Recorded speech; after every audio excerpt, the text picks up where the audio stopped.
Hello everyone, Shirley here, and today we're looking at Broodtwister Ovi'nax on Mythic, on the Arms Warrior. I've gotten rank 1 on this boss twice now, so I think I got it pretty well figured out inside and out. We're playing a kind of standard light cleave single target raid build, except for I'm dropping out of Skull Splitter for Fervor of Battle and picking up Cleave as well. And that's pretty much the only difference in the build. So going on the pull here, we can go ahead and use a couple of cooldowns, and things need to cycle really fast in this fight for things to line up properly. It's a little bit RNG, but we can use our Thunderous Roar, Warbreaker, and Bladestorm off the rip.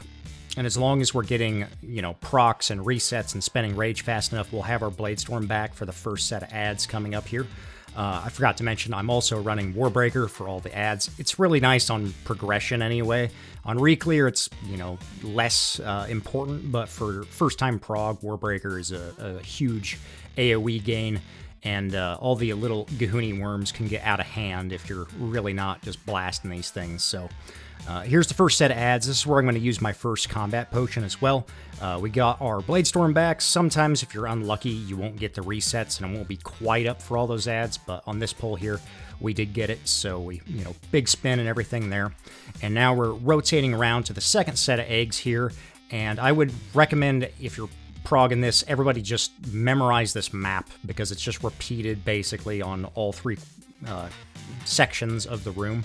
And it's just rotated around. So just get comfortable with where you need to be and break the eggs. It's going to be the biggest thing to learn about this boss. And then it's about cooldown timing and lining things up here. So we get our 45-second window back here, so we can throw our Roar, Warbreaker, and Bladestorm again. And as long as we're resetting that, Bladestorm's going to be up every 45 seconds for these ad sets.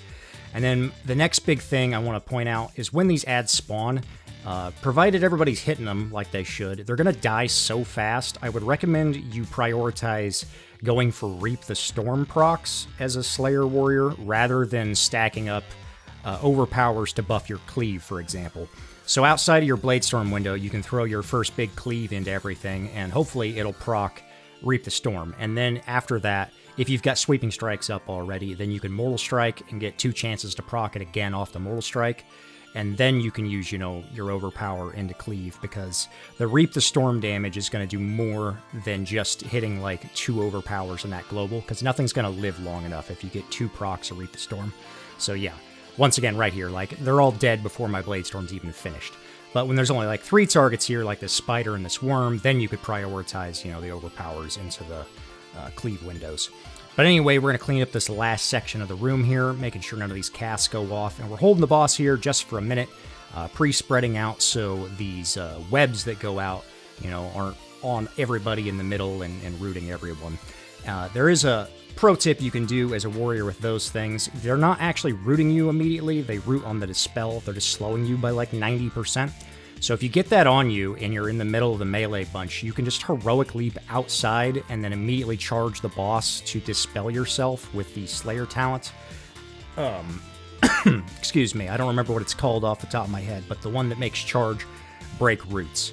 And that'll instantly dispel it off you. Luckily, I had a paladin putting freedom on me for pretty much every set, so I didn't have to worry about it too much this pull. And then now we're moving into the second quadrant with all these spiders. This is easily the most dangerous quadrant of all of them. And I know it's not a quadrant, but I'm going to keep calling it that. I get the first egg break here on number 1, so I'm going to go ahead and use my parry and spell reflect and just burn everything. This is the most damage that's going to go out throughout the entire fight. And all these spiders spawn too, and if you're a warrior, you can easily snap threats and just get insta-melee'd by one of these spiders and just die. So being arms with parry up right here is really nice, because they obviously can't melee you if you're parrying them. We're going to move up to that first worm there, make sure it gets down, and then we're going to start a slow rotate around the room here, making sure that last worm gets down. And then this tricky ad set, or egg set rather, is a little bit different pattern than normal. We've got this one in the back corner here that's not like that on the other 2 sides. So I get another egg break here. We're moving up to 5, making room for our buddy here. Make sure that we're not overlapping these circles, because if you overlap these circles and you don't have massive cooldowns or like health pot, health stone, you're just going to die because the healing absorb is way too big. But we get our next set of avatar cooldowns up here. We're going to go ahead and blast all these down, making sure that these worms on the front side by the pool get killed first. And then this blue square marked one, I've got a backup kick on that, so I'm just keeping my eye on it the whole time. Luckily, it wasn't needed in the rotation for the kick there. So we cleave all these guys down, and now we're going to drag the boss pretty far up into this pocket here. And that's going to, put him in the middle of all the ads for the cleave, but also buy us more time for when he decides to rotate to the last section of the room and go drain the blood tank over there. So get the freedom here. Guy moves out. All the egg breaks come out. I didn't get it this time. We're going to go ahead and pre-pop our sweeping strikes and into our Thunderous Roar Warbreaker Bladestorm combo. Another thing is Thunderous Roar's range is way bigger than Warbreaker and Bladestorm. So, and if you jump, you actually get like half a yard on your AoEs, if you didn't know.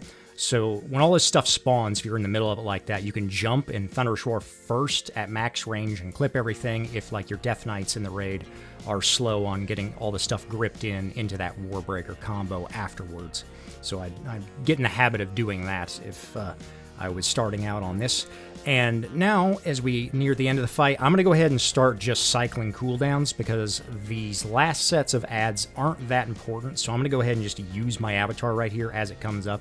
Should have instantly thrown my roar here, but I was debating in it mid-poll of saving it for the next set of ads. But I went ahead and used it here anyway, and we're just going to hold on to my Bladestorm for this next set of ads that spawns.